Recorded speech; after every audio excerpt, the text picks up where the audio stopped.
From Canadian to councilman, Dan Harney has taken Gilroy to heart. Find out why he thinks Gilroy is posed to become the next great town in Silicon Valley and why he wants to be a part of it.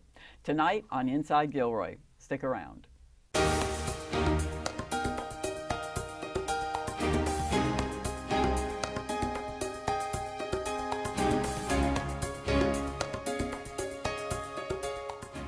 Welcome back. Joining me now, Gilroy City Council member Dan Harney. Welcome, Dan. Hi, thank you, Becca. Thanks for joining us. Yeah, pleasure to be here, and thank you for all the great things you're doing in our community to make our downtown vibrant and bring people downtown again. Well, thanks. I appreciate that very much.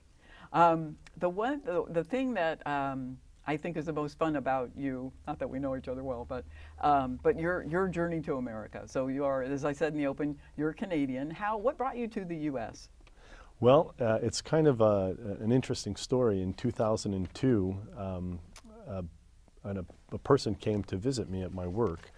We had a large conference in Montreal, Canada, and that person saw me speak at this conference and invited me to come back to Santa Clara to visit his facility as a possibility to work. So in 2002, he said, "Would you like to come out for a week?" And I flew out, and I fell in love with the region, and the rest is history, as they say. So where did you live in Canada? Where were you from? Yeah, I lived in a small suburb just outside of Montreal. The town is called Candiac, and it's very much like Gilroy. It's a town that is under the trees. Every tree is street lined. Every street is lined with maple trees. Beautiful canopies of trees. Really, really cold winters, but only a 15 to 20-minute drive to Montreal, which made it really ideal. That is nice. So Santa Clara, no snow. Was that a big draw? That was a huge draw. I remember the last Christmas I spent in Montreal. I went away for a weekend and I came back and there was snow up to my knees, and my shovel was at the front door. That's where you leave your shovel back east, so you could shovel your way out to your car. And I looked at the shovel and I said, "I'm done." That's great. That's such a fun thing. I had that same experience when I had a job in Erie, Pennsylvania. It was like the second year I had that shovel and I thought, I'm going home. So how long were you in the U.S. before you had the thought of becoming a citizen? Sure. Well, I met my wife at work. I met her shortly after moving here, and in 2006 we got married. So we got married in Palo Alto. I lived in Palo Alto, and then we decided to buy our first home in Morgan Hill, at which point, when we were thinking about buying the home, I got married in 2006 to her. And then after our second child and after the election of Obama, I was disappointed that I wasn't able to participate in the voting. And I remember flying home one year, and when I came back to the United States, I was pulled aside and I was questioned by the border authorities asking, "How come you've lived here so long? How come you're not a U.S. citizen yet?" And that was when I knew it was time. Did that make you want to do it, or did you think that you had to do it? Well, I thought it was the right thing to do, both for my wife and for my children. And also, I've been living here for so long that I really felt American. I just didn't have the paperwork to say that I was a U.S. citizen. And I really wanted to participate in the democratic process. And you did, in short order.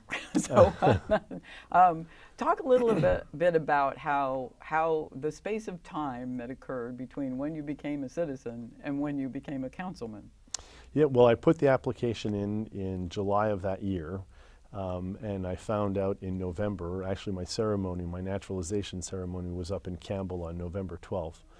And I was really excited. Went through the ceremony. President Obama spoke to us on a large screen, and it was just really, really exciting. We threw a party, and I came home, and shortly thereafter, Mayor Gage announced his retirement. I believe he announced his retirement around December 6th, and the council was left to decide how they were going to select the open position. Perry Woodward had moved up to mayor, and his position was open. By the end of December, I'd put in my application, and early January, I was selected as a new council member. And so it was a very, very quick turnaround from being a Canadian to American to a council member. That is so American. It was surreal. I remember being in the audience, and I never thought I would be selected. It's a very, very small community. I wasn't known in the community, and when I was picked, I just couldn't believe it. It was kind of like meant to be sort of thing. Everything converged so that you were there at a time when it was possible. Pretty interesting. Yeah, I believe everything happens for a reason, and I looked at that. I look back at that day, and I say, "Wow, that was my calling, to get involved." And now I can't get enough of being involved with the city. Well, that was my next question. So, how has it turned out? Is it what you thought it would be? No, it's a lot more work than I thought it would be. I tell family and friends that it's the most challenging job that I've ever had, and the least paying job that I've ever had. I think I'm down to about 75 cents an hour. But the rewards are really remarkable. I get to share stories with my children about the challenges that some of our community members face, about some of the plans that we have and the ambitions that Gilroy has for our downtown and for our Parks and Recreation program, and I wouldn't change it for the world. Well, I want to read a quote to you, and I put some of this in the open, so you've heard it once before, but I read that you said, "I see Gilroy on the cusp of becoming the next great town in Silicon Valley, and I want to be a part of it." And what do you think we're doing right, and what do you think Gilroy needs to do to get to the next level? Sure. Well, you know, Gilroy is a very unique city in all of Silicon Valley. Let me just share a couple of interesting facts about Gilroy. We're the southernmost city in all of Santa Clara County, and we have approximately 50% of the open space in all of the county. And we have some of the most abundant agricultural land that's available in all of the county. So that's a unique position for Gilroy. We're also sitting at the crosshairs and the intersections of a major trade corridor, being 152 Highway 5. We're 18 miles from the coast. We have the beautiful parks on the east side, and on the west side we've got Mount Madonna Park and Anderson Lake, or excuse me, Coyote Lake on the east side, and that puts us in a unique position. And so as I see it, our population continues to grow. We continue to attract a lot of young families that are looking for home ownership, and that are looking for good schooling and education for their children. And as I see it, we have an important role to play in Silicon Valley because we have the most to offer. Wow. So I'm wondering, where should we focus? We have all that land that's available, and we have an opportunity for agriculture as well. What would you see as to start the ball rolling, becoming the next great town? What do we need to do? Well, I think it starts with great planning, first of all, and a shared vision that has to start with community involvement. And if we look back at Measure H, Measure H was the community stepping up to the plate and saying, we're not happy with the direction that our city council is taking us. Here's what our vision is for the city of Gilroy. We want to preserve the green belt. We want to have dense housing. We want to have infill projects. And I think that's a really good start. The next thing we have to do is decide what we want our downtown to be. My vision of a downtown is having it as the community hub. So everybody should be coming downtown to celebrate, have parades, celebrate family events, celebrate the arts, participate in civic activities at City Hall, at the library, catch the train, and come and dine and go to the restaurants and other things like that. So I think we have to have a very strong and vibrant downtown, and that's one of the things that can definitely set us apart. So what does it take to build a downtown like that? Like something like, what downtown could you liken it to? What would you like to be like? You know, that's a really difficult question to answer, because I would liken it to downtown Gilroy. You know, back in the heyday, if you will, there was the Bonanza days, and there was a Western theme to downtown Gilroy. In fact, if you go into Old City Hall, you'll see that. And if you look at what Gilroy Leadership 2018 is doing, they're trying to bring back those Bonanza days. But I think what people want in a downtown is different experiences. And a lot of people talk about millennials and the experiences that they want, but there's also seniors that we have to include in the experiences, and the middle age group like me. I'm a Gen Xer, and when I moved here, I probably wanted a lot of the similar things that millennials want. But as my family grew, my taste changed and my experiences also change. And so I think we have to be flexible in what we offer, and our planning has to be flexible in what's allowed downtown. Mm-hmm. So when we look at all the buildable land that there is here, what do you think that Gilroy's assets would be, other than the land itself, toward attracting developers? Well, I look at it more as attracting families. And what I see happening is a real renaissance. And I think having the right product mix in housing is important. And let me explain what I mean by that. If you're making $25 an hour, you're pulling in $50,000 a year. If your housing is $2,000 a month, that's taking up half of your available income just for housing. So I think we need to have different types of housing. We need to have some housing for extremely low and low income families, and then we also have to have affordable entry-level housing for young families that are starting out, like I did in Morgan Hill. So townhomes and condos have to be part of that mix. And we need to be able to provide the opportunities to these young families and to families that also want to downgrade to get into different types of housing. So as we move from condos and townhomes into single-family homes, we also have to be looking at, the larger homes that people also want to own. So I think all of that combined together, and including walkability and rideability, are all important components of creating neighborhoods and vibrant neighborhoods that people want to belong to and participate in. Mm-hmm, mm-hmm. And so, is that something that we can do? Is there land for that, and interest in that, and money for that? Well, if we take a look at what we're doing for affordable housing, there definitely is land. There's land available in downtown, and we see some of that happening off of Lewis and Martin Streets downtown. If we look further out to First Street, we see that there's 204 new townhomes that are going in over there. And we also see Glen Loma that is in the final stages of development over there. So there are opportunities for that.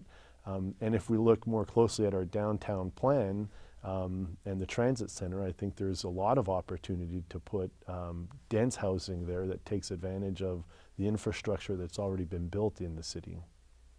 So speaking of transit, you have mentioned before that you would like transit-oriented development, and that would lead us to the gateway to industry. And how do you see that unfolding? Yeah, well, there's two important parts of that. First, we need transit.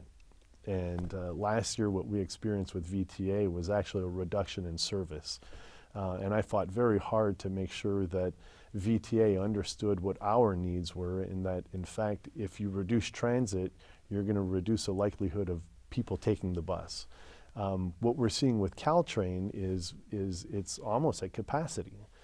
We have 2 trains going out in the morning and 2 trains returning in the afternoon. And so a lot of people think that we should have high-speed rail coming through downtown. But I think more important than high-speed rail is getting the electrification of Caltrain. Because if we get Caltrain electrified from San Jose all the way down to Gilroy, that means we'll have more capacity, we'll have more trains coming in and out, and we'll also have a greener footprint for our transportation. So that's the first part of the puzzle that we need to solve. Once people can commute on the train, that frees up the freeways, it frees up the local roads, and that makes a quality of life that's exceptional and as I see it, second to none. Mm-hmm, mm-hmm. So I don't want to put words in your mouth, but are you saying that if we have better transit, we could be more like a bedroom community? People would leave here and commute elsewhere, and the industry would be elsewhere, but the life would be here? I think if we have better transit, people would be able to come in more freely and leave more freely. At this point in time, we don't. So people are using their cars to commute north or even to commute south. And what's the likelihood of them stopping downtown when they're using their cars. If they're using a transit center that has connections either through bicycle or pedestrian pathways, or even adequate parking, then they're more likely to spend more time downtown and create that vibrant downtown that we're looking for. That's right. So they arrive after work downtown, and there they are, where the restaurants are, and where the life is. Yes. Yeah, where everything is happening. Interesting. So, how would you see your role in creating such a thing? Where would you like to fit in there? Well, I think my role is really taking a look at how do all of these different components to Gilroy fit together, and what do we want to become when we grow up? When I look at economic development, people tell me, well, Dan, first you need the houses, and once you get the houses, then comes the commercial, and once you get the commercial and a good life for people to stay in the city, then the investors will come, because they won't want to commute out of the city, and that's what builds industry. And so when I look at economic development, I ask myself and I ask the public, what are our strengths as opposed to what are our weaknesses? And we've got a lot of strengths here. As I said earlier, we're located geographically in an economic corridor that sends about $50 billion through our transit corridors, connecting Highway 5 and 101. I think also when you look at the opportunities that we have, we've got a lot of recreational opportunities, and so recreational tourism comes to my mind. How do we connect Gilroy Gardens to the sports complex, and how do we bring more opportunities for recreation into the area? One of the things that I would like to see happen is the development of that recreational sports tourism industry, where we would see more hotels come in, better Class 1 trails for mountain biking, and possibly even outdoor or indoor recreational activities such as skating, hockey, those types of activities. Sports tourism. That sounds very nice. That sounds nice and clean. Yeah, and sports, recreational tourism is a very sustainable economy as well. What I like most about it is people come in, they visit our town, maybe they go shopping at our retail outlets, maybe they visit the wine trail, maybe they come downtown and visit our downtown, they stay at our hotels, they produce sales tax, they produce hotel tax, generates revenue, and the calls for service from police and fire are very low. So the existing infrastructure is there, the existing services are there, it's just we need that vision and those investments to come into our town. So here's a bit of a difficult question, and it's because I grew up in Santa Cruz that I ask you this. Santa Cruz it's a destination, and because of that, most of the jobs are hospitality jobs, and they struggled really, they still struggle, but they're getting somewhere now, but it's really hard to have jobs for people in the city that will support them living there. How would you see the future for Gilroy in that regard? In the regards of creating well-paying jobs? Yeah, can you live here and work here? Can you work here and earn enough to live here? Right, I mean, this is one of the struggles that we have with our teachers and our firemen and our police force, is can they afford to live here? And as I said earlier, when you look at the cost of housing, we're at $2,200, $2,300 a month, and it is expensive. I think some of the things we can do is to have the right mix of housing here. I understand the reality that a $15 an hour job isn't a well-paying job, but in a lot of cases, it's an entry-level job that could lead to other types of opportunities, and that's what I would like to see happen here.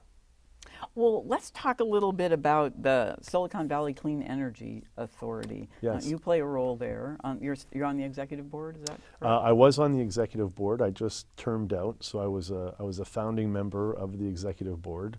I was the vice chair of the board for 2017, and it's something that I'm very, very proud of, and I think the accomplishments of that Silicon Valley Clean Energy are very important to solving regional issues in Silicon Valley. You mentioned when you spoke about that in the paper that you felt like it was an opportunity for Gilroy to take a leadership role, which that's a big deal. Can you talk a little bit about that? Sure. Many people didn't expect Gilroy to join the Joint Powers Authority.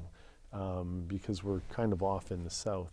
And when I looked at this, I said, wait a second, this is a no-brainer. By joining this, we are able to provide clean energy to our residents. We're able to reduce our greenhouse gas emissions, which are required by law. And we're able to move towards the right direction and be inclusive in solving the regional problem. And so when it came up, I voted in favor of it. And then shortly thereafter, at that time, Mayor Woodward selected me to represent the city of Gilroy. And one of the things that I wanted to impress on the rest of Silicon Valley is we are different. We have farmers here that are struggling to make a good living. We have a workforce here that is also struggling to make ends meet.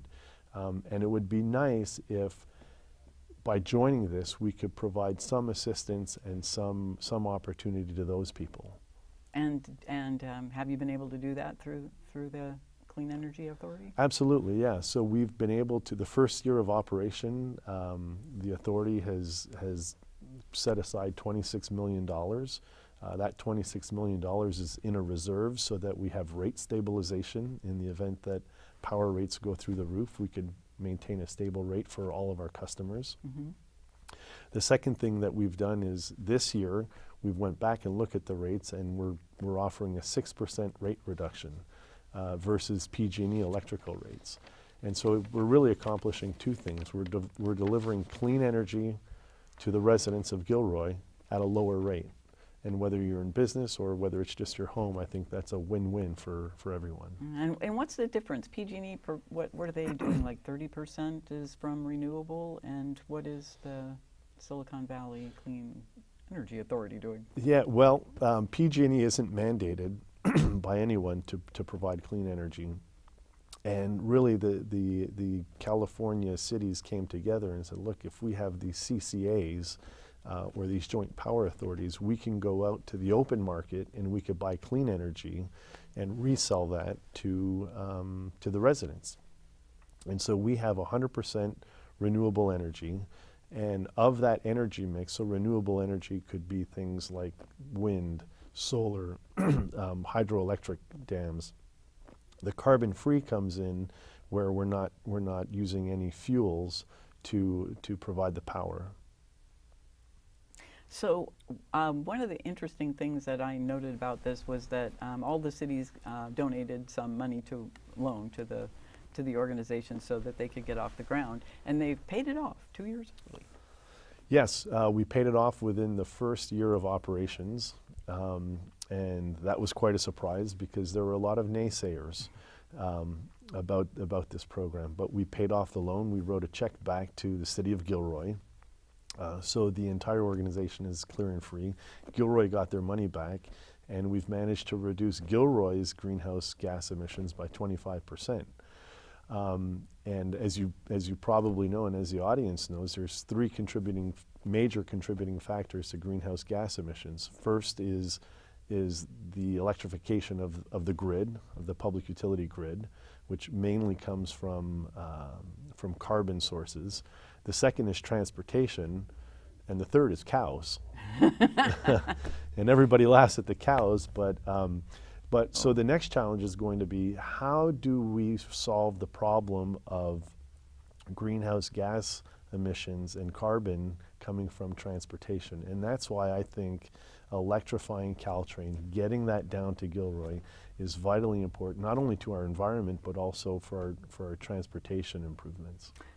You know, it's so funny. California is we just have not adapted mass transit.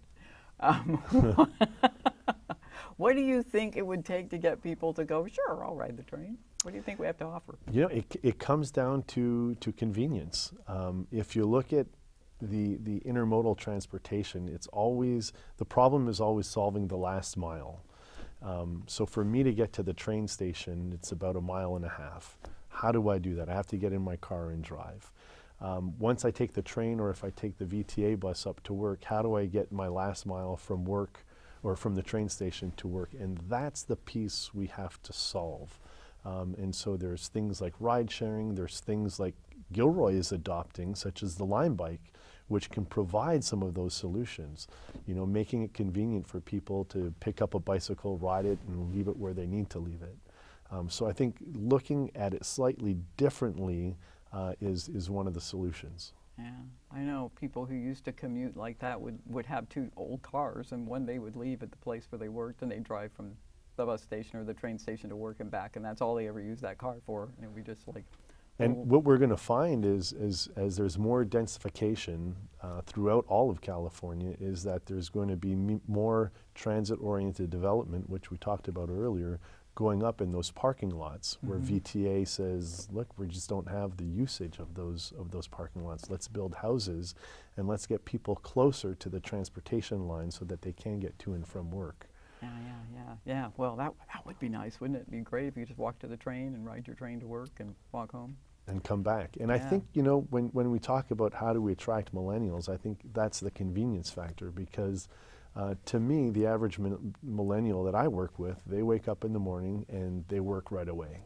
They get on their mobile device. If they're driving, that's dead time. A lot of millennials go to work at 10 o'clock and they come home at 6, 7, 8 o'clock at night, just to avoid those peak rush hour traffic times where it's really dead time. So if you create these transit lines where they could get on and they could actually work and be productive, I think that's even more enticing to them. A lot of millennials don't even get driver's licenses. They're all about Uber, and they're waiting for those driverless cars.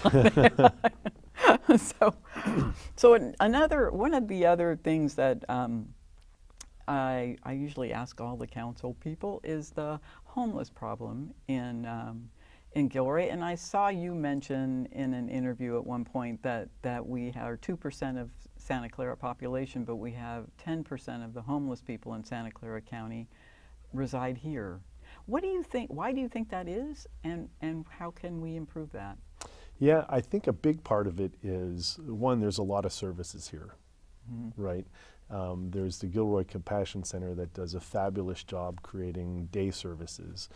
There's a St. Joseph Center. There's the Community Solutions that provides shelter for battered women and their children.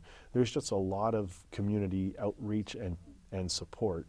But the other thing there is there's a lot of land here. So when you take a look at when homeless come here, there's a lot of places where they can seek refuge. They can not only go under, you know, the freeways, but they could also go out into some of the green space that we have. And I think a lot of people like that. What we need to do to solve the problem is we need to work, again, regionally with the Santa Clara County in providing more mental health services and more recovery services to help these people get their life back on track. Yeah, that is the tough part, isn't it? Yeah, it's a really, really tough part, because you have some people that, quite frankly, you know, don't want to come off of the street, and then you have another group of people that really want to come off of the street, but the first step in getting them off of the street is providing them safe and secure housing. And if you can provide that for at least 2 years, then you could begin to work on some of the mental health recovery. You could work on financial recovery, employment and job skills, and those are the elements that we have to get more services on. Well, Councilman Harney, thank you so much for joining us this evening. It's been a pleasure to have you here. Thank you for joining us tonight on Inside Gilroy.